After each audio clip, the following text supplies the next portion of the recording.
Baie dankie dat julle so van ver af gekom het. To all those that have been here in the past, thank you for coming again.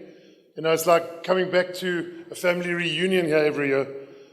We tend to know most of you guys, and thanks for those that have come, new people that have come.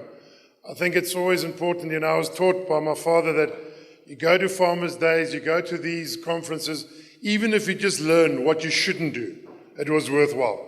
So let's hope you're going to learn what you have to do instead of what you shouldn't do. Thank you very much to the organizers for getting everything organized so well. Dit is regtig lekker om te sien dat alles elke jaar word dinge net beter. Ons beeld is beter, ons klank is beter. So ons probeer elke keer dit net lekkerder maak vir julle.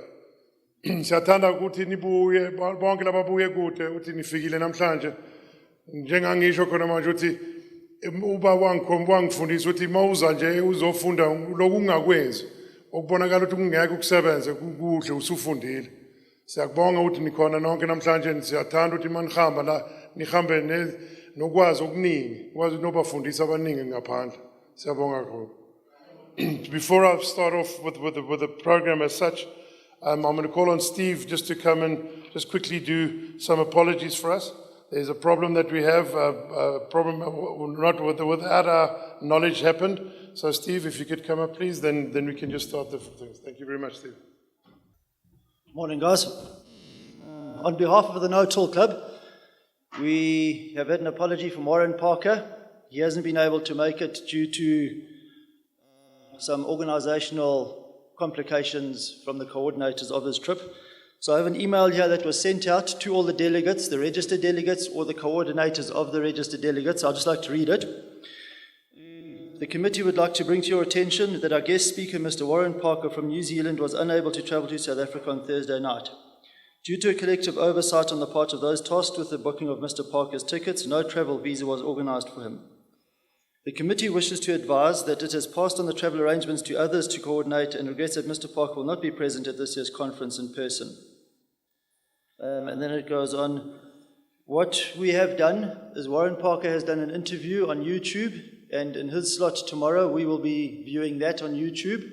We are going to attempt to have a direct audio link with him so that if there are any questions, it can be through the media, through the sound, and we can have an interactive discussion, but that is unknown whether we'll be able to pull that off yet or not. It depends on communications tomorrow. And in his place on Thursday, we have another talker, Adrian Bignell from Zambia, from Bignell Ranching, and he'll be talking about his experiences on no-till up in Zambia and his farming enterprise. So guys, once again, our apology from the club. It was an unforeseen circumstance, and we have done our best to rectify it in as short a period as possible. Thanks, guys. Thank you very much, Steve, and we do apologize on behalf of the No-Till Club. Those people that don't know our minister, and it's August, he was laughing just now. He said, what must me and him do not to get invited next year to be here? So he's promised that he's going to preach for a whole hour. Those that don't know, August has been part and parcel of our No-Till conference for 6-7 years. Maybe longer. He's the guy that keeps us in the narrow, and we really thank him for coming from all the way. He used to always come from Lesotho, but now he's born in what? You're born and bred, huh? No. Oh no, what are you doing there? Live there and work all over the world. Oh, well, no. But in any case, he's here to just start off our conference in the right way. And we say, August, thank you very much for always being here, for always giving us a good thought. And thank you very much for all your part in the whole conservation tillage. He's done a huge amount of work in the small-scale farmers and all over the country and all over the world as well. August, thank you very much. You may open for us. Thank you, Johan. Good morning, everybody. Really good to be here again. Yeah, I was hoping to preach an hour so that I won't get invited back. Anyway, you can't give a missionary 5 minutes. I mean, it doesn't work. Anyway, one time, very, very long ago, there were two armies in the valley of Elah. On the one side, there was the army of Israel. On the other side, there was a giant standing. And every morning, this giant will come out and he'll taunt the Israelites. And he'll say, come on, send somebody to me. Let us fight. And for 40 days, he would come again and again and again and taunt the Israelites. The Israelites were completely demobilized. They were really demoralized. They were down the ground. They didn't know what to do. They were desperate. I wonder, what is the Goliath in your life that is standing across the valley and taunting you? The Goliaths in our lives have got a tendency not to go away. Is it maybe the drought? Is it maybe a bad relationship in your marriage?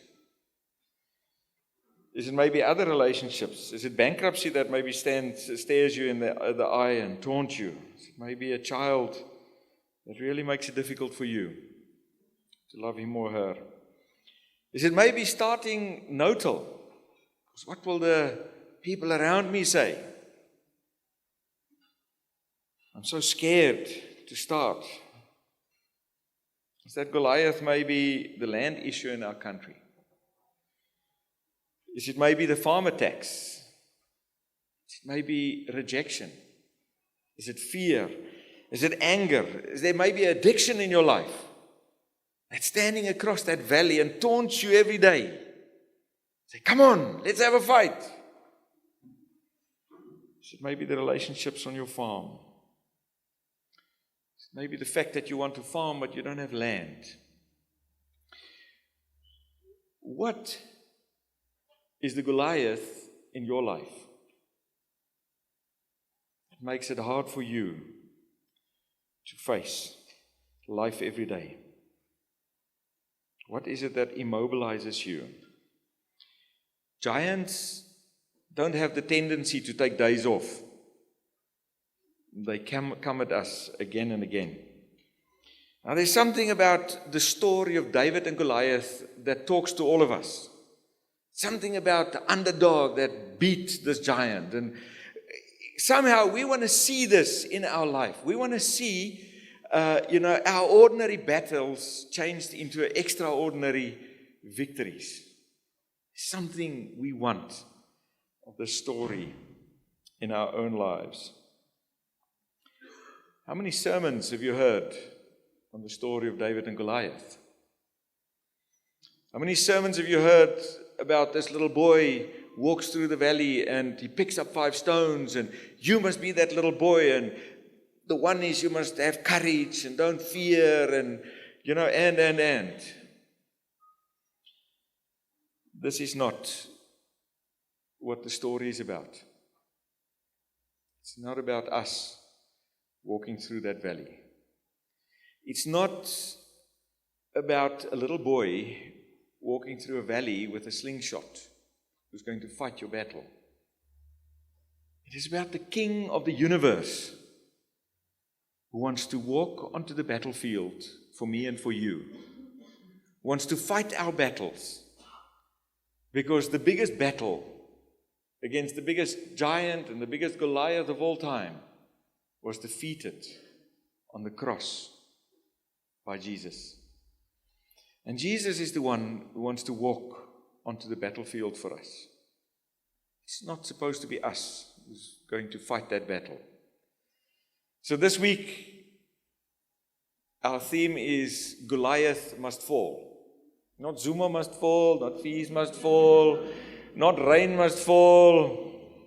Goliath must fall. It must fall in our lives. Don't face your giant on your own.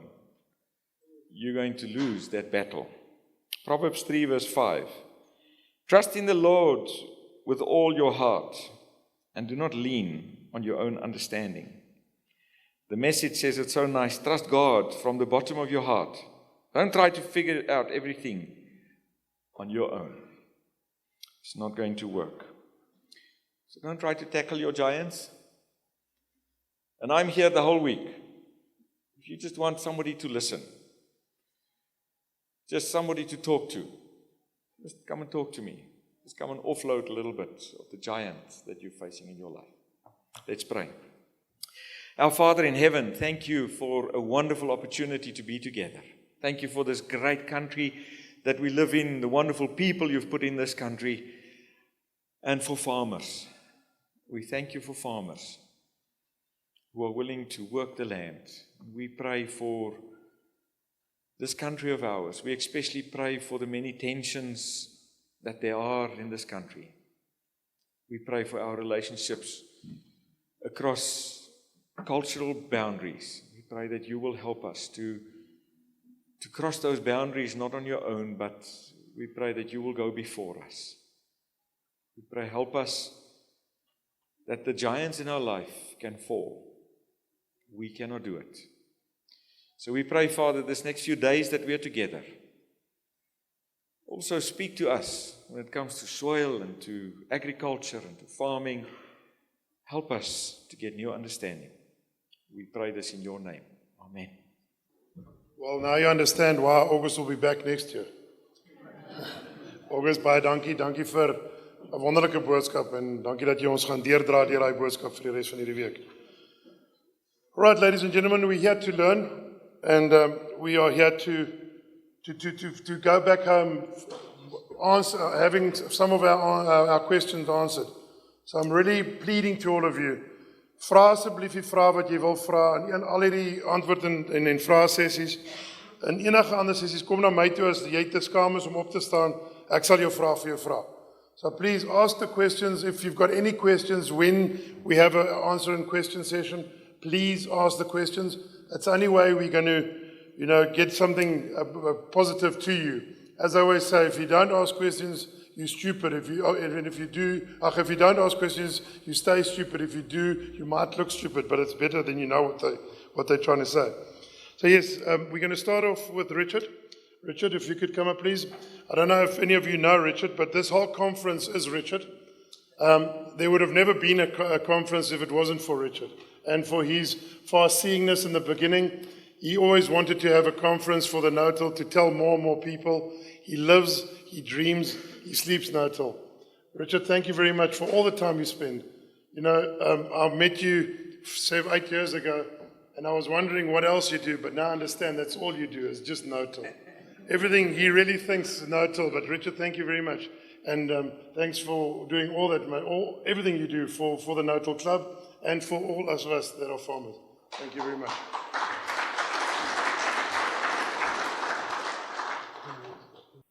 Morning, ladies and gentlemen. Mwera, Sanbonani, and Dumela. I gave myself this task when I was making up this program. I think too many people think that No-Till is a gimmick. That No-Till is just a fad.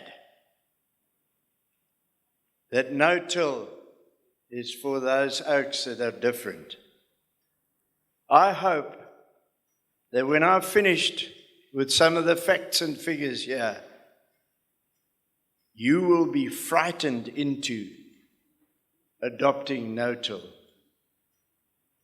No-Till is a very serious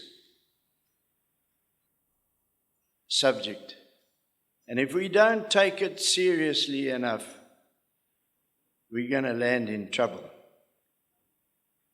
I've compared you going to the doctor and he tells you you've got diabetes. Now, diabetes, like cancer, but I know a little bit more about diabetes than cancer, thank goodness, is an insidious illness. It creeps up, and before you know it, you're in big trouble. Your doctor sits you down, and he tells you, chap, you go on the way you're going, might go blind, you can lose limbs, starting with your fingers and your toes. And I've seen people with their whole, up to their knee, chopped off because of diabetes. And you've got a choice, and in many ways in our life, we've got choices. And we can make the right choice or the wrong choice. And that doctor can say to you, I can give you pills that will help your sugar. I can give you exercise to reduce the sugars in your blood. I can give you a diet that will reduce the sugars in your life and give you a far better quality life and a longer life. And the same thing with a world that is sick. And we sometimes don't see it. And I want to make today and point out things that we might not have thought about. We've thought about the techniques of no-till, the subject of healthy soil, and we are well aware of that. But there's a driving force behind this. And so we don't want to have the doctor telling us fancy things. We just want to hear it straight in simple languages and that you understand. And we want to make it affordable. And no-till, the biggest expense is patience, tenacity, and the plan your work and work your plan. I've called this the circle of death. You'll see here on a relatively flat field, starts off very in a small way. Oh, that's not so bad. I can fix that with my disc and my Conskilder, and away we go. And before long, it ends up like the bottom left-hand picture. And not too long, we end up with what's in the bottom right-hand. And ultimately, the top right-hand corner. And it doesn't take long to get there. Doesn't take long to get there. This one I've called the circle of poverty and despair. And everyone who lives in Africa has seen this: dust storms, wind erosion. Now, if you see this bottom one was taken in the Free State near Bloemfontein. I think it was 2015. The top one shows us the despair of the Dust Bowl of 1934 that created terrible depression in the United States.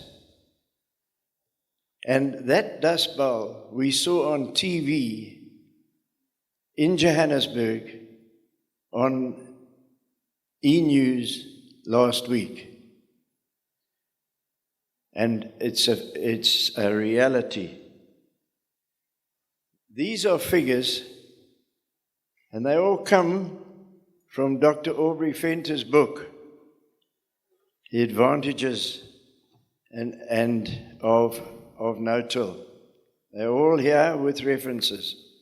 We lose 300 million tons of soil each year from water erosion and 90 million tons from wind erosion.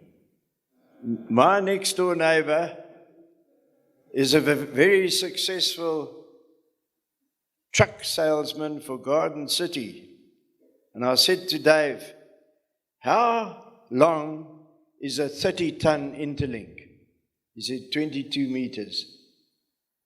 I then worked out that to transport that 300 million tons, I needed something like 13 million trucks to move 300 million tons of soil. And I put all this together, and I got some facts and figures that if we put those 13 million trucks together, and I went on to the Google and I found out that we in South Africa haven't got enough tarred roads to hold those 13 million trucks. So it's not a small problem. It's a hell of a big problem. And what are we going to do? Are we going to sit and say, I don't want to change my ways? Or are we going to change our diet, like the diabetic fellow is going to do? Take some medicine to help it? Learn new techniques, new diets? No-till has that. We've got the techniques we can show you. If we look at rivers, we can see that firstly we get this green algae floating on the rivers. Fish die, nitrogen used up by that algae. We've had dams silted up. The Hazelmere Dam, the Shongweni Dam, I should say, silted up in 60 years. Shongweni Dam lost a whole lot of its capacity in 12 years. Now, those dams don't cost sixpence. 5 cents nowadays. I was born in the sixpence days. But just to give you some idea of the ramifications of what silt can do to nature, it messes up a lot of things. Now, this is not just a problem of South Africa or Africa. This is a worldwide problem. I saw this in a National Geographic magazine dated 2014. And if you have a look, the effect of erosion, and you'll see this top one, the one that's got the most space, has greater area than all the metropolitans and cities in the world. So it's not just an African problem, it's a worldwide problem. Yeah, this was taken from satellite. You can see the dust. And that's all from Africa. We've got to stop that. We've got a friend or a foe here. It can be a friend if we reduce its velocity with a cover on the soil and store it better, or you can leave it. We can leave the ground open and it looks lovely just after you've disked it. And that smell you had after disking is a lovely smell. But that's a temptation. We've got to learn to use this as a friend and not a foe. I went onto the internet, and the Gates Foundation wrote an article, when land is degraded, its people and their prospects are degraded. We can see that. Unfortunately, we got wars that also cause that. How many people have been lost at crossing the Mediterranean Sea, trying to run away from wars and drought? This is affecting climate change. 2/3 of Africa's soils are degraded. 2/3. We're on the downside already. And that affects 485 million people. And that's very close, our neighbors, ourselves. We've got to think of our responsibilities. Improving land degradation could increase the productivity of soil a hell of a lot. We've got to think clearly and carefully. When we look at our lovely big land, we think we've got a hell of a lot of land, chaps. 13% is suitable for agriculture and crop production, and only 3% is of high quality land. Also got references from a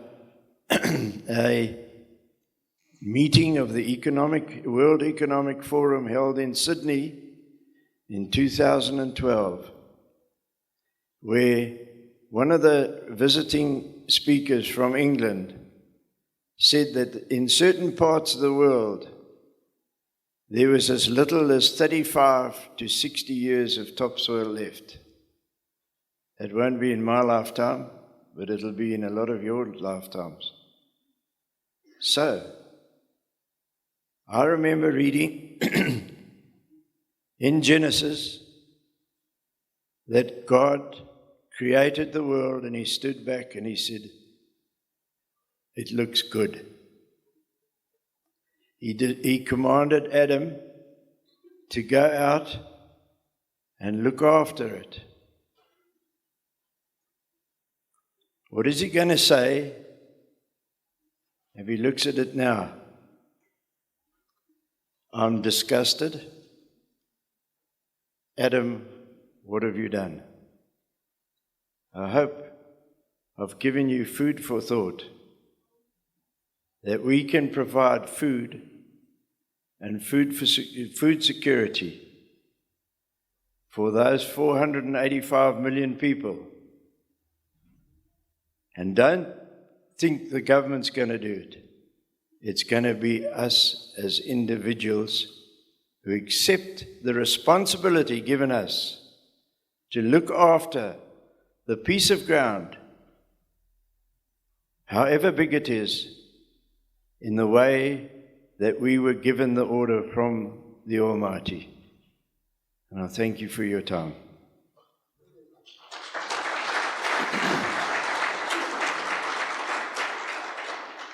You would have all received a little keyring holder like that. Now, read that and take it with you. And we've had the soil scientists tell us that a millimeter of soil lost from land, which is the thickness of this card, not like that or like that, but like that, is 10 tons of soil loss per hectare. Thank you.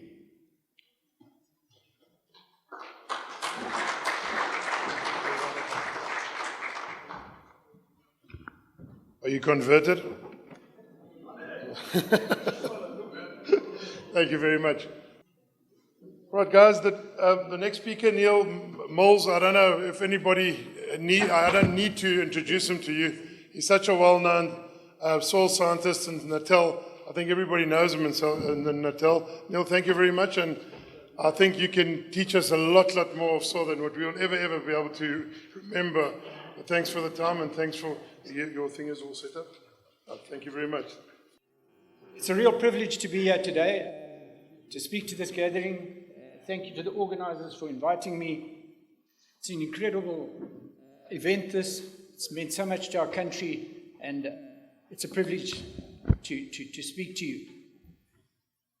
What I'm going to be dealing with is looking at soil aspects of soil health. And let's start off with a quote then from Leonardo da Vinci 500 years ago. And the great Leonardo said, "We know more about the movement of celestial bodies than about the soil underfoot." Well, how much has changed since then? This is some data I pulled from a paper published 2 or 3 years ago. And what they've got different groups of biological organisms. And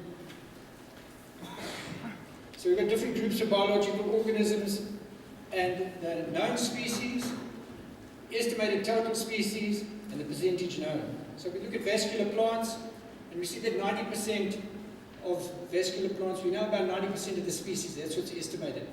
We move down to smaller organisms, protozoa, we know 8%. Bacteria, we know 1% of what exists in the soil. We know 1% of the species. So we've certainly got a long way to go in terms of understanding soils. But there have been some advances, and I want to touch on some of those now. When we talk about soil health, there tends to be a focus on biological organisms in the soil, and for good reason. They're good indicators of what's going on in the soil. But that's not what soil health is all about. Soil health they are indicators, and certainly they improve soil health and they improve soil functioning. But when we look at soil health, we need to look holistically at it. We need to look at all the components. And this is a good way of looking at it, a sort of gearbox type approach. And we need to be looking at the physical, the chemical, the nutrients, and the biological. Now, in the next half an hour or so, I'm going to fly through these different aspects very quickly. I see there's some chaps from the Eastern Cape here. They'll just have to try and keep up to speed with things. I know things happen a bit slower there. But bear with me as I go through these things. And what I'm going to be talking about, first of all then, let's look at the chemistry and the nutrients. Look at chemistry and nutrients in the soil.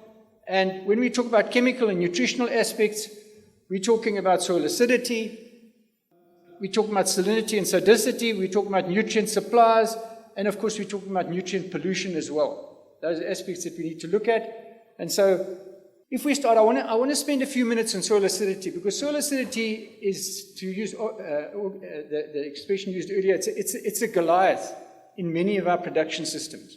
It's not effectively managed. It's a problem in many of our production systems. There's a photograph from some of the earlier work of Mart Farinas, and you can see typically how soil acidity tends to break out in smaller areas of a field, and those areas have got very higher acidity levels that really impede plant growth more than areas where the acidity is not quite so bad. So the problems with acid soils are, we know, that there are toxicities of aluminium, sometimes manganese. Deficiencies of calcium and magnesium are a big problem in acid soils, and also, of course, deficiencies of micronutrients such as zinc and molybdenum. Now, there's a lot of confusion regarding what exactly is aluminium toxicity and how does it come about and how does it work. So what I'm going to do is just run through the next couple of slides to try and get to the bottom of this aluminium toxicity problem, how it works. Now, what I want you to do is assume that you break up a piece of virgin land that's got an initial pH of 5, so there's no acidity problem there, and you break up this land and you plant it. If you are monitoring your soil conditions, taking soil samples regularly every year or so, as you should be doing, you'd find that after a couple of years, you'd find organic matter is being depleted, particularly if you're using conventional agriculture, conventional tillage, which we don't want to be talking about. But your calcium, magnesium will start declining. That's typically what will happen. If you start off with the soil at about pH 5.5, and you are monitoring soil conditions, you'll find your calcium, magnesium will start declining. Presumably you're fertilizing with potassium, so your potassium shouldn't be declining. Now, why is this happening? Well, it's happening because your pH is sliding down. It's happening because you're using nitrogen fertilizers, which acidify the soil slowly. And also, of course, what's often overlooked is that you're removing nutrients in your harvested material. If you're making silage or if you're taking off grain, whatever you're doing, you're removing calcium and magnesium in the harvest. And that needs to be made good for sustainability. If you don't correct those removals, the system in the long term is not sustainable. So what happens as we progress this, pH continues sliding down. After a number of years, you find, hey, if you were monitoring carefully as you should be, you'd find my calcium magnesiums are dropping down. Organic matter is starting to get depleted. By the way, in sugarcane, this happens very dramatically. It's very marked, and it's one of the problems that they face in the sugar industry. And because they haven't made adequate correction for this, often yields a decline in sugarcane production systems. So now let's assume you're taking soil samples regularly, you monitor what's happening on your soil test reports, you send your sample to Sodara or wherever. Suddenly, after a number of years, something interesting happens. You suddenly find, whereas before the reports was indicating aluminium or exchangeable acidity is close to 0, suddenly now you start getting an aluminium reading. So the pH has dropped below about 4.5 in KCl, and suddenly you start, your soil test reports now, if you're looking at this carefully, you'd say, but what the heck is going on here? I'm suddenly getting an aluminium reading. Where's the aluminium coming from? It's not coming from the fertilizers, it's coming from the soil. It always was in the soil. Soils are rich in aluminium. What's happening is, as your acidity increases, the edges of the clay start breaking up and dissolving and releasing aluminium. That's what's happening. And you carry on cropping, and the aluminium increases exponentially as the pH drops below about 4.5. So the aluminium is coming from the clays, the edges of the clays are dissolving, they're releasing aluminium, and that aluminium is bad news. That's what aluminium toxicity is all about. All soils are rich in aluminium. They're rich in aluminium, silicon, manganese, and other nutrients. But when the pH drifts down, with continuous cropping, with removal of nutrients, with addition of nitrogen fertilizers, aluminium starts dissolving, and aluminium toxicity is bad news. Soils that are high in aluminium, low in calcium and magnesium, low in organic matter, that's a hostile environment for roots. And folks, our summer rainfall areas, acidity is a major limitation in terms of production. We need to manage it, we need to address it. Let's just look at it another way. Your clays are negatively charged. What neutralizes that negative charge should be calcium, magnesium, a little bit of sodium isn't too harmful as long as it's a little bit, and potassium. What happens is as the pH starts sliding down with increasing acidification, those negative charges are satisfied by aluminium, and we don't want that. So this situation down here, very acidic, not a good environment for roots. As Professor Malcolm Sumner always said, he said, make sure your roots are bathed in calcium, not in aluminium. Your roots must be swimming in calcium, not in aluminium. So the message is managing acidity, from a soil health perspective, managing acidity, very, very important. Just to really inject this principle, these are some samples that I took from an estate just north of Durban.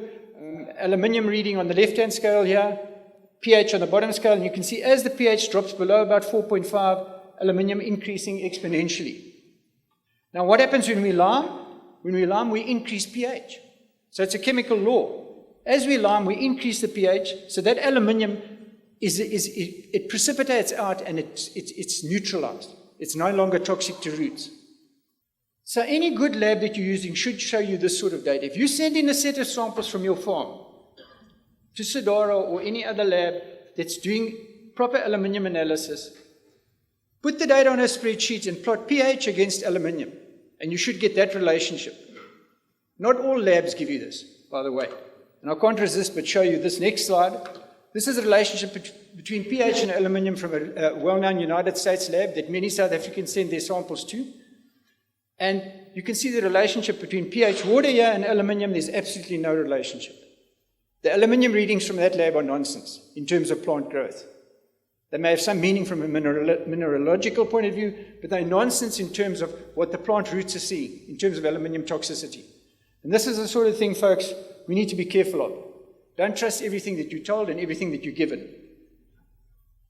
Right, let's move on then. Just quickly, subsoil acidity. Here's an old photograph of Mart Farina showing maize growing in soils with severe subsoil acidity. And of course, the problem here is when our crop's shallow rooted like that, obviously it's water stress is a major problem. It's a major problem in producing a crop like that. And so roots will not grow into subsoils that are deficient in calcium and high in aluminium. And it's a widespread problem in the summer rainfall cropping areas.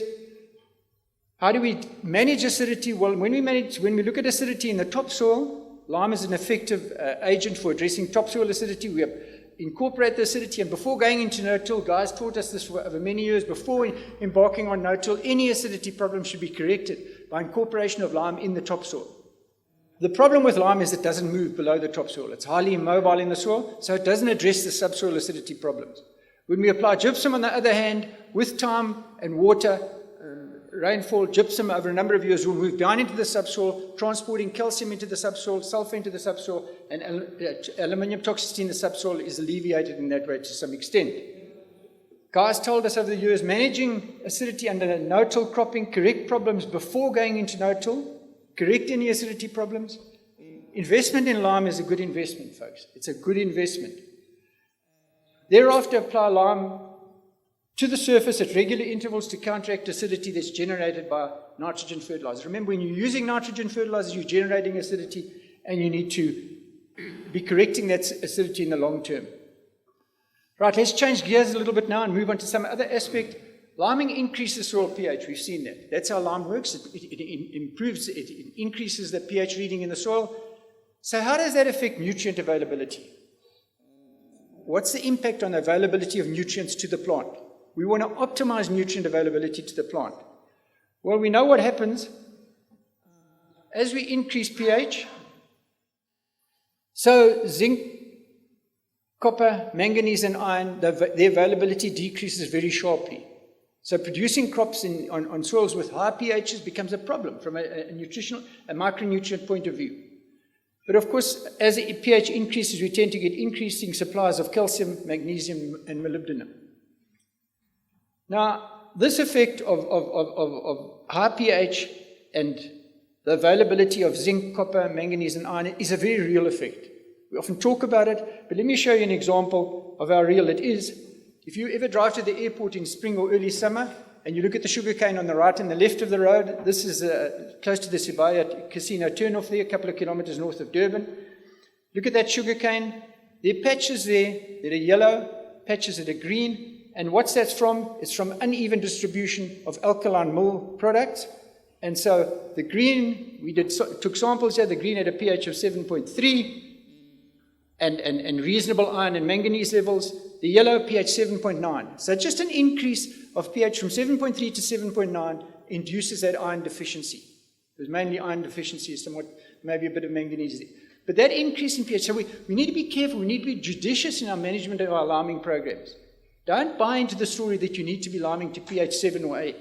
Whatever you do, don't do that. All you're doing is creating problems for yourself. If we look at the availability of nutrients and we add in phosphorus to this diagram, we see that phosphorus availability does a strange thing. It's unavailable at low pH. It's highly available at sort of neutral, at mid-range pH, and it decreases because it becomes unavailable at high pHs because of calcium. It precipitates as calcium phosphates. Ideally, in our ideal world, we should be managing our soils for optimum availability of phosphorus. And optimum availability of phosphorus, interestingly, is under mildly acidic pH conditions. pH about 5.5 to 6.5. That's where phosphorus availability is optimized. So if you don't worry if your pH is not pushing towards 7, you don't want it to be going in that direction. You're decreasing the availability of micronutrients and the availability of phosphorus. Interestingly, if we look at the variation with soil pH, in bacteria, in fungi tend to be largely unaffected by soil pH.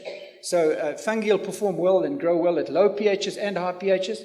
Bacteria and actinomycetes, on the other hand, don't like acid pHs. So you want to move out from your acid zone towards pH about 5.5, where your bacteria really start functioning. Bacteria are hugely important in terms of soil health. So we're coming back to that same old theme: manage aluminium. Get rid of the aluminium in your soils, lime it out, and then you'll be optimizing nutrient availability, you'll be optimizing bacteria functioning and health as well.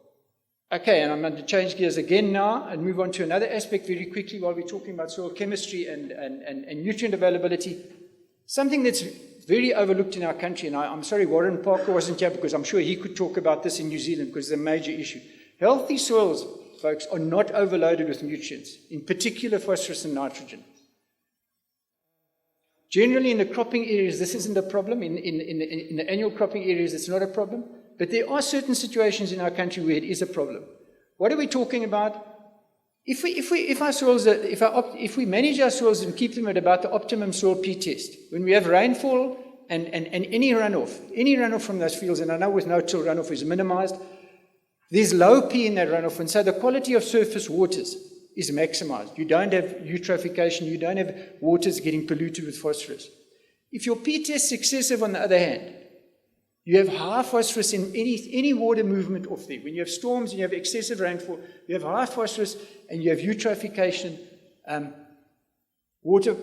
reduction in water quality. That's the sort of thing I'm talking about.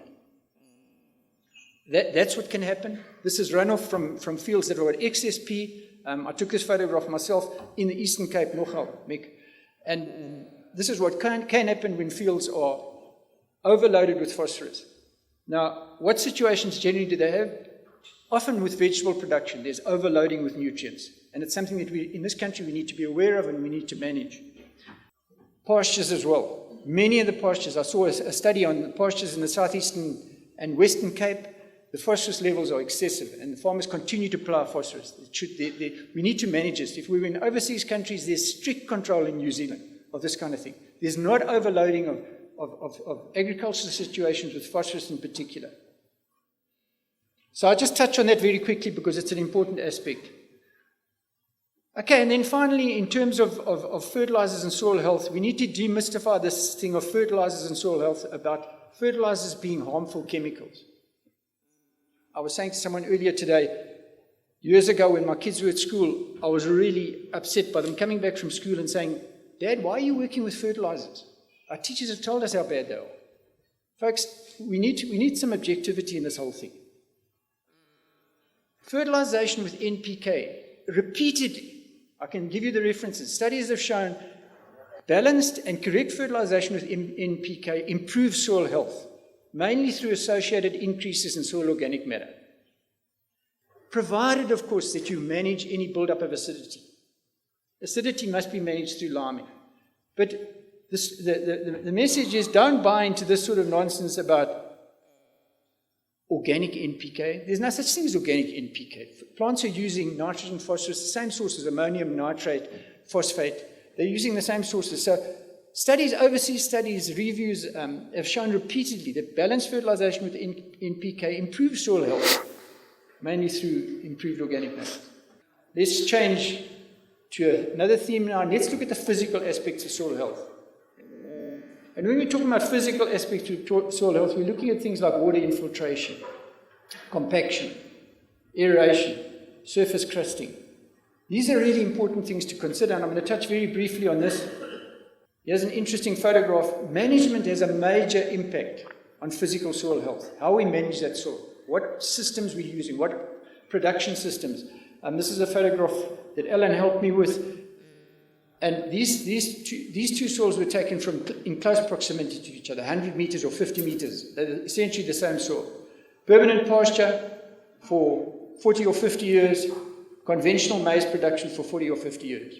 Essentially the same soil. Now you can see, if I ask you, talk to me about aeration, about water infiltration, about microbial activity, microbial biomass in those two different soils. I mean, it's just massively different. We can see under conventional tillage, long-term tillage, there's a serious decrease in physical soil health. In terms of physical soil health, major things we need to look at are vehicle and animal traffic. And in the sugar industry, this is something they're really having to battle with now. For years and years, they've had vehicles running over fields, and they're only coming to realize now how much damage it's caused. The sort of yield decline that's resulted from that. And then, of course, large numbers of animals on soil. That has a major impact in terms of soil physical properties. This is an interesting photograph from Zimbabwe, sugarcane in Zimbabwe, and you can see after rainfall where the wheels had gone. You can see infiltration rate reduced, the rain puddling there, where there'd been wheel traffic. Here there was no wheel traffic, and there isn't that problem. So traffic is a major problem. Vehicle traffic in terms of increasing compaction, reducing aeration of the soil. And maize is particularly sensitive to soil compaction. We can see here in this little experiment, we can see low compaction, medium compaction, and high, and you can see the difference in growth and the difference in root development in that little study. And so I say again, maize is sensitive. Maize is sensitive to soil conditions. But hoof compaction also. I'm convinced this is a major, there's underestimation of the impact of large numbers of animals on soil compaction. This was a very good soil in the Mooi River area, a high potential soil that had been severely compacted over the years through heavy animal numbers on it, and you can see the shallow root development in the soil because of compaction. And then, of course, you'll be familiar with hard pans. Many soils have natural or traffic-induced hard pans. They limit root penetration, they restrict soil aeration, and they restrict the crop's ability to obtain water. You can see in this photograph here, look at this hard pan here, and the roots stopping just above that. And of course, that's just a major problem. It's a major growth limitation, having restricted rooting. Something that's often overlooked in terms of compaction and waterlogging is the crucial role of oxygen. Oxygen is an absolutely essential plant nutrient, folks. And the soil has to have favorable levels of oxygen for optimum production. And compaction and waterlogging reduce oxygen and increase carbon dioxide levels in the rooting zone. That reduces root and shoot growth. Lack of oxygen reduces the efficiency of fertilizer use. There have been study after study done on this. Potassium uptake is particularly sensitive to oxygen supply. And maize roots are very sensitive to shortages of oxygen. So we need to really watch this compaction issue. Here's an example of the sort of thing that happens. Under compacted soils, in the atmosphere we've got about 21% oxygen. We want that oxygen to go down into the soil, but in compacted soils, what happens is the oxygen decreases sharply and carbon dioxide increases. We don't want that to happen. So, healthy soils are not compacted. Healthy soils are not waterlogged. We're all familiar with this type of situation. We've got waterlogging and the yellowing of the leaves, mainly due to denitrification. The microbes in the soil using oxygen from nitrate, because there's no unfavorable oxygen supply in the rooting zone. It's interesting that oxygen consumption of a maize crop, the root system, uses about 17 liters per square meter per day. So there's a huge demand of the maize crop for oxygen. And the message that I'm trying to reinforce here is compaction, limited oxygen supply in the soil can be a major growth limitation. We need to really monitor that and watch it. This is just a photograph. I think this was taken from South America, but there's plenty of it down in our own sugar industry, of sugar cane roots suffering from anoxia or a lack of oxygen. And you can see the blackened roots, no healthy white roots because of the shortage of oxygen. Okay, in terms of soil physics now, I just want to change gear again and just move on to another subject very quickly. And that is this issue of the soil skin. Richard referred to the top millimeter of soil.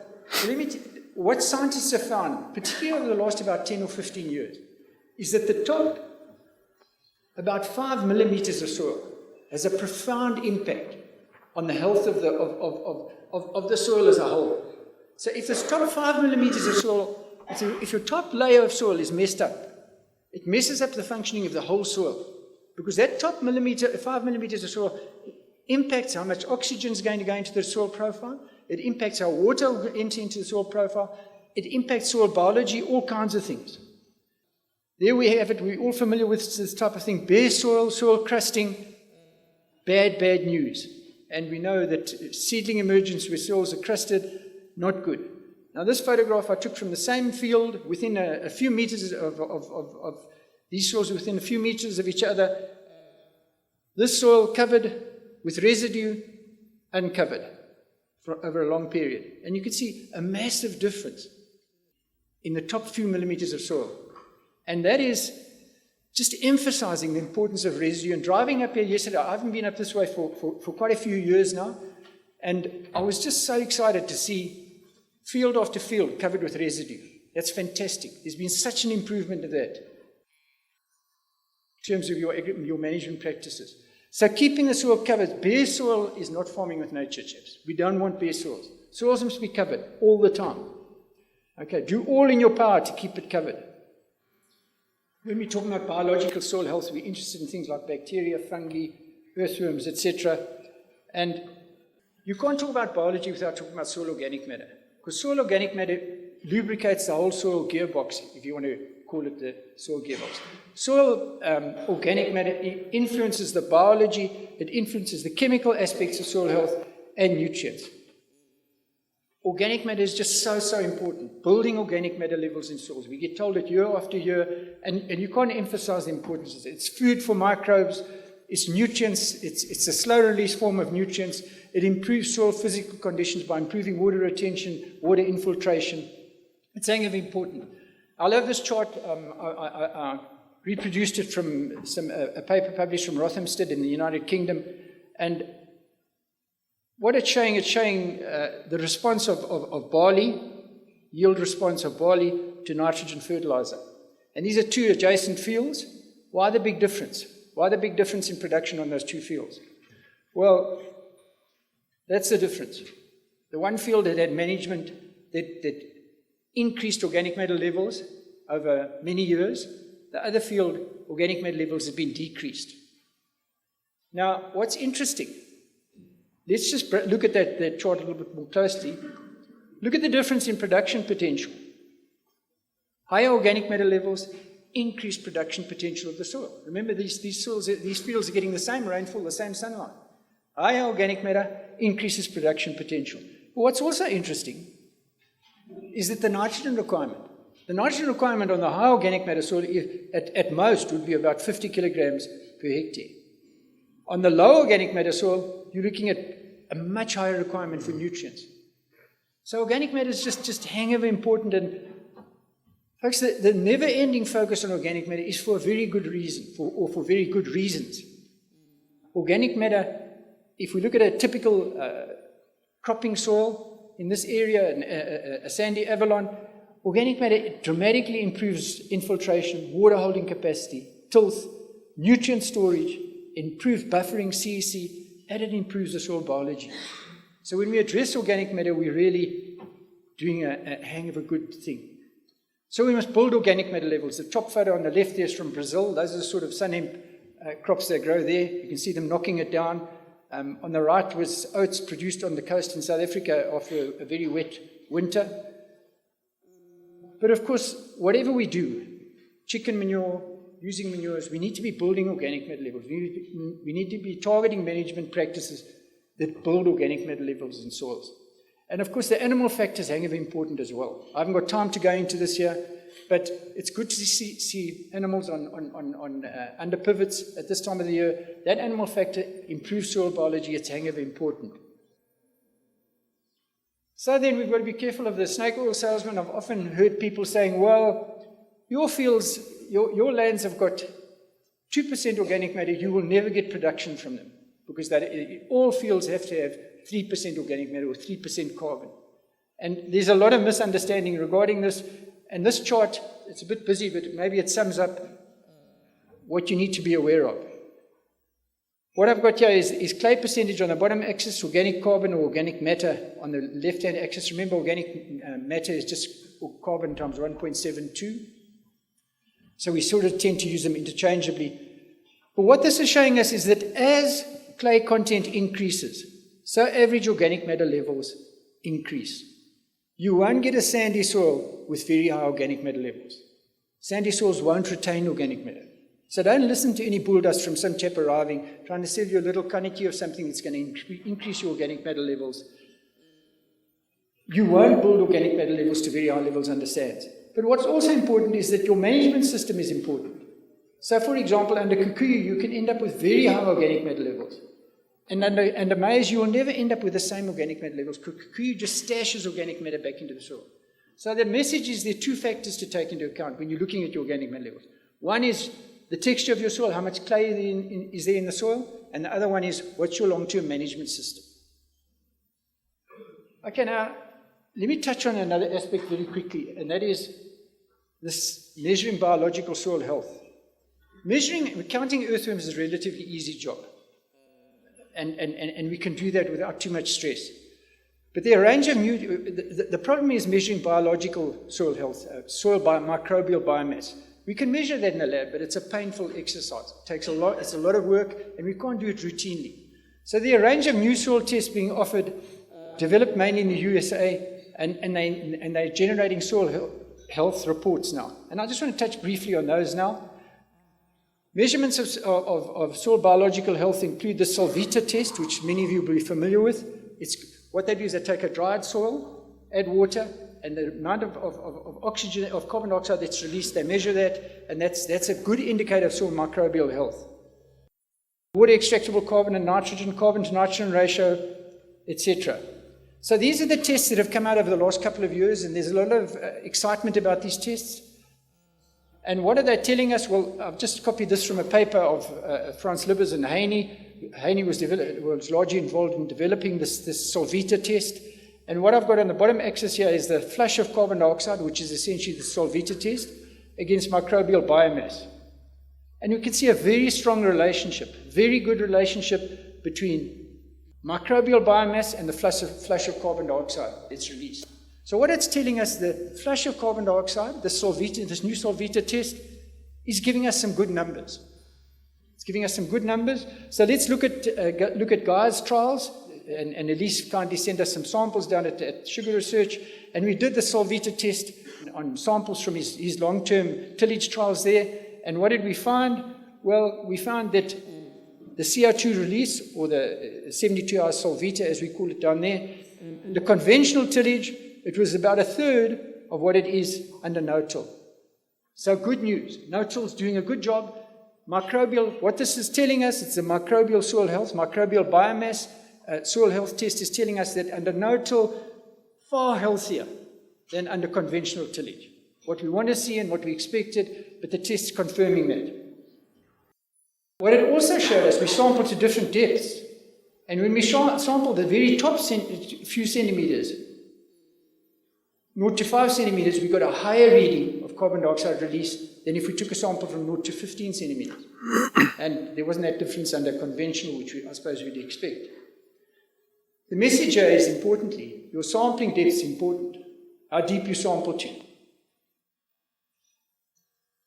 We sampled a Kikuyu pasture down to 550 centimeters, 500 millimeters, and you can see how the Solvita carbon test drops sharply as we go down the soil profile.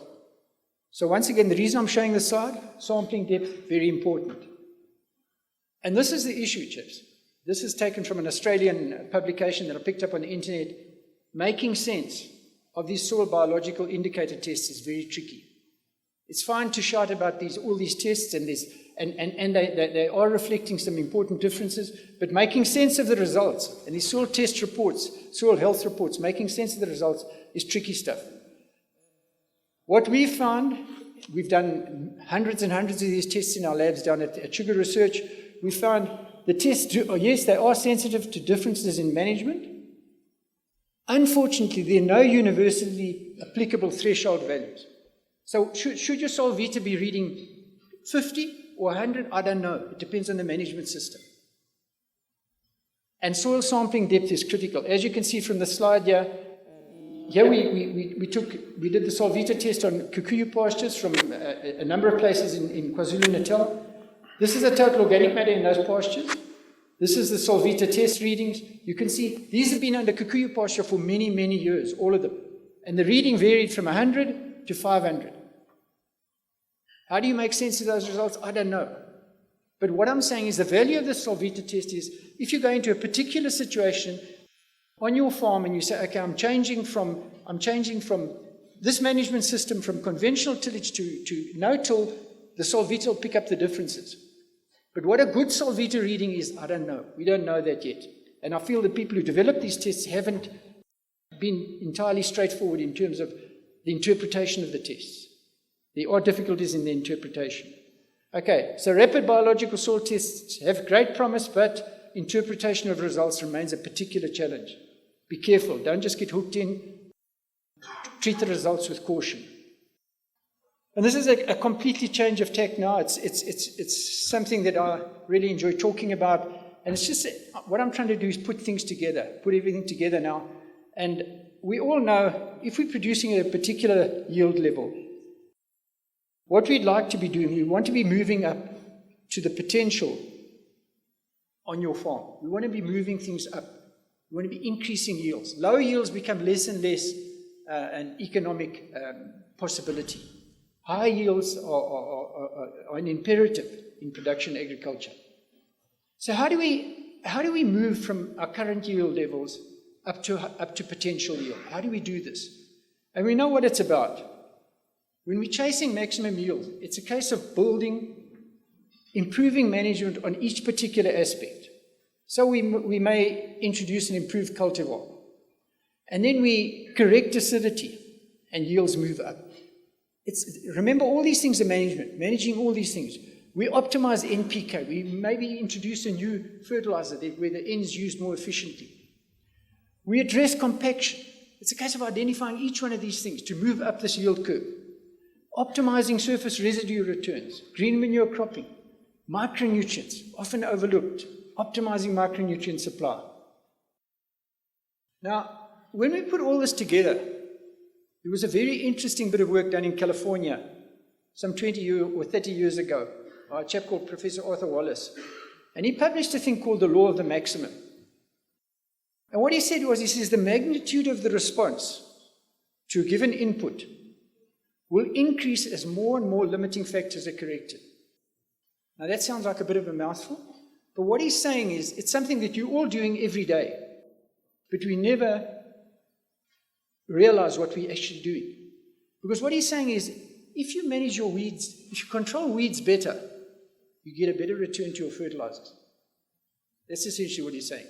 The response to any factor will improve, it will increase as there are less and less limiting factors. So let me give you an illustration of what we're talking about here. Let's look at this law of the maximum in operation.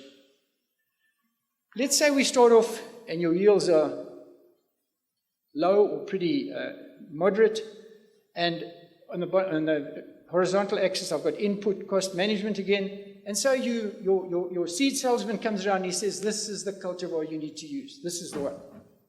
So we introduce this new cultivar, and then at the same time we say, wait a bit, so our improved cultivar increases yield. We get an increase in yield and we say, man, fantastic, I've got an increase in yield, this cultivar is doing wonders for me. Go to the pub and you tell your mates this cultivar is the answer. But at the same time, you say to yourself, wait a bit, let me address the acidity problem. Guy's spoken to us, we need to correct the acidity, sort out this aluminium. I want my roots bathed in calcium, not in aluminium. So we sort out the acidity problem. You know what happens? That's not, we get an increase in yield because of the acidity. But this is what happens. Suddenly the cultivar gives you much more. The response to any factor increases as you correct other limiting factors. So now your cultivar is performing much better because you're managing acidity. We optimize NPK supplies. You start saying, wait a minute, I've got to get this N right. I've got to get this supply right. We optimize NPK supplies. What happens when we do that? This is what happens. Suddenly your cultivar is doing even better, and your response to acidity is even better. Chaps, you know what this principle is showing? It's showing you how good managers make money. Attention to detail, and you make money. Because of the law of the maximum. It's like a compound interest effect. It's the compound interest effect in crop production, or vegetable production, or whatever. When you start correcting limiting factors, your response improves. Your response improves. And I've seen farmers next to each other with the same natural resources. The one loses his farm and the other one's making huge amounts of money. And the difference is one word, management, because of this law of the maximum effect. It's all about management. It's managing the factors that control crop growth. If you pay attention to detail, the farmer's shadow is still the best fertilizer. If you're out in your fields, you're checking the things we're talking about. The law of the maximum operates on your farm, and you will the compound interest effect in crop production will ensure that you optimize yields and get best returns on your inputs. Let's farm smarter. Thanks a lot.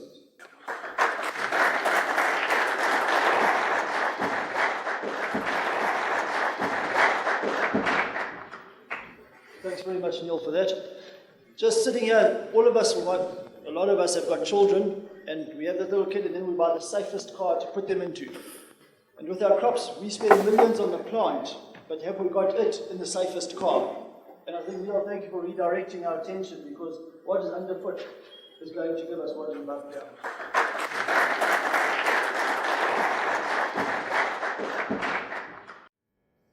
Right, guys, there aren't enough for everybody, so please share. It's just one of Steve's presentations that didn't want to come onto the slideshow. So he wants you guys to keep that because that is the bottom line, what he's going to be talking about. Steve is a chartered accountant, and he's going to tell us how we should manage our, well, that's what the farmers are the worst in, is the bookkeeping part. But yeah, thank you, Stephen. Thanks for coming all the way, and thanks for giving us a good direction. Thank you very much. Should I be looking at the bottom line or my bank balance?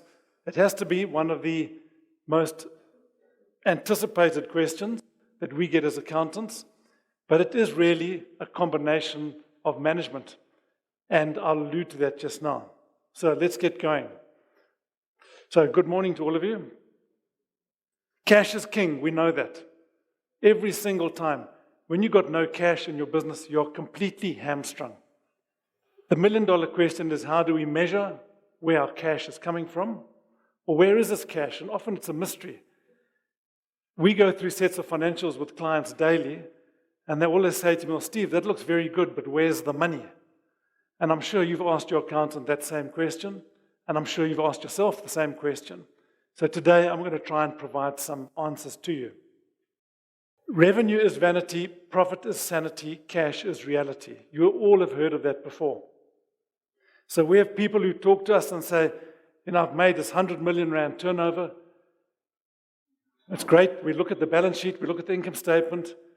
There may be some profit, but we can't find the cash. So that is just so true. Revenue is vanity, profit is sanity, cash is reality. The reality is that every business has to build a balance sheet. As Neil was referring to earlier, everybody's trying to build their soil fertility and trying to build their soil health. But essentially, as a businessman and as a farmer, you have to build a balance sheet. Now, what does that mean? A strong balance sheet means a balance sheet that obviously is solvent. It doesn't necessarily have to have cash resources, but it has to have equity. Equity is simple. Assets minus liabilities equals equity. And you can't have equity in a business unless you've got cash. A strong balance sheet can only be achieved through profitable trading and accumulation of cash. If you've got cash, you can impress the bank. If you don't have cash and you've got reasonable facilities and you've got assets, you can then impress the bank and you can buy assets, you can be more efficient, and you can build a strong balance sheet. We're told in Scripture that you have to build your house on rock, not on sand. That's obvious. There has to be an underlying value to your balance sheet, like the house that was built on rock. A lovely quote, which I often refer to, was from Warren Buffett. A recession is like the tide. When the tide goes out, you can see who has been swimming naked. In a balance sheet, you can have great turnover and some profit, but no cash. And when you've got no cash, it feels like you're naked. So I'm going to go back to some basics. And forgive me just now, I will go through that little spreadsheet that you have in front of you. I really couldn't fit it onto a screen, it would have been too small. So we need to go back to some basics here. In a simple income statement, you have sales, less your cost of sales, gives you your gross profit, less your fixed profit, less your fixed costs, less your profit. Now, as a farmer, you have fixed costs and cost of sales, and your cost of sales generally in your circumstance as farmers will be your fertilizer, your chemicals, your fuel, and your labor. Those are variable, mostly variable costs, and some fixed costs, I might add, which make up the bulk of your income statement. But if I look at a simple cash flow, I'll go back to my income statement. I've got sales, cost of sales of 60, gross profit of 40, fixed cost of 30, and a profit of 10. But if I looked at the similar cash flow for the same income statement, it would look very different. It says year one on the top, but that should be month one. If you had an opening balance, bank balance of 120, you pay your creditors 50, you may have bought 20,000 rand worth of equipment, you've then got drawings of 10, you receive 20 from your debtors, and your closing balance is 105. Now that looks completely different to your income statement. In the second month, your opening bank balance is 105, you have payment to creditors of 70, drawings of 10, and you receive 80 from your debtors, your bank balance is still 105. Again, nothing to do with profitability. You have to generate cash in a business for it to survive. Good cash businesses are not only sustainable, but good cash businesses allow you to build up assets in your own business and to expand your operation and to diversify. If you look at dairy farming, for example, I've said for many years that dairy farming is probably the best business model that I've ever seen. There are two reasons. Number one, there's a wealth feeder through land value, and secondly, there's a wealth feeder through livestock. And thirdly, you're churning cash every single month. Dairy farmers are paid monthly, except if you provide a few of the local new distributors, you may have a few problems, but generally, dairy farmers are paid monthly. And that allows them to build substantial businesses. We have seen businesses and dairy farming enterprises who had their timing right and who managed their cash well, who built up amazing wealth in the last 20 years, simply because of the ability to generate cash. If you look at other business models, crop farming, you're trying to roll this cash over probably 270 to 360 days, and it makes it much harder to manage a business and to build up wealth. Your cash inflow has to exceed your cash outflow over a reasonable point in time. That's very logical, isn't it? But that's the reality, and it's something that you have to administer. Managing cash in a farming environment is particularly complex due to the time that it takes to turn the business. Dairying can average anything between, or depending on your input cost, but I look at about a 60-day turnaround. Cropping, perhaps 270 days. Cane on a single annual cropping, 270 days. And beef, tree farming and tree nuts, I just say 100 and 120 days. It just takes years and years to turn that cash around. Essentially, the management of profit and cash comes down to matching principle and marrying principle. Matching is theoretical. An income statement is theoretical. Marrying is real. When you get married, that's real. You can have a date, that's in theory, but when you get married, that's real. You have to manage your cash. And I'm going to expand on that a little bit more right now. So profit is an accounting terminology where the cost is matched to the expense to determine a margin. It's a theoretical exercise. That's what accountants do.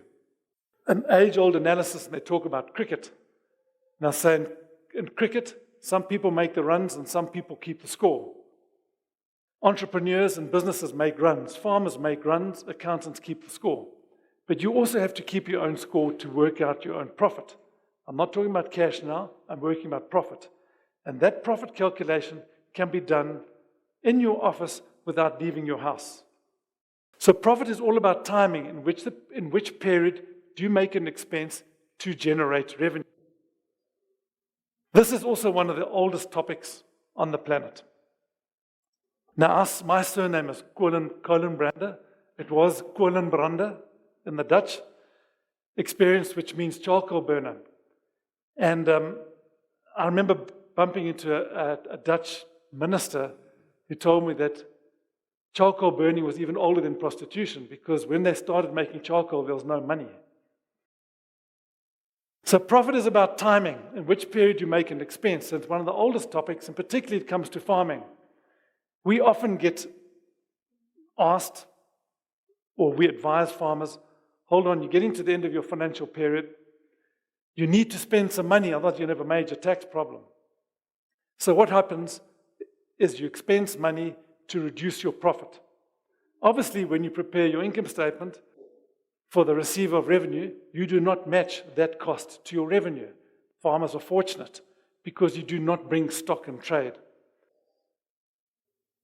It's one of the oldest topics in the world. At what point do you match your income to your cost to generate your profit? So matching is one of the oldest debates in the world, and there are tax consequences. But again, I'm talking about theory. Profit is theory. Cash is reality. Matching the correct expense to the correct income in the correct period will determine your profit. If, for example, you ordered your fertilizer on the 31st of August, you received it on the 6th of September, you applied it on the 12th of November, and the product was sold in March 2018. Now, when do you match this? And this is important for you to understand so that you understand the difference between my bottom line and profit and which one should I be looking out for. In this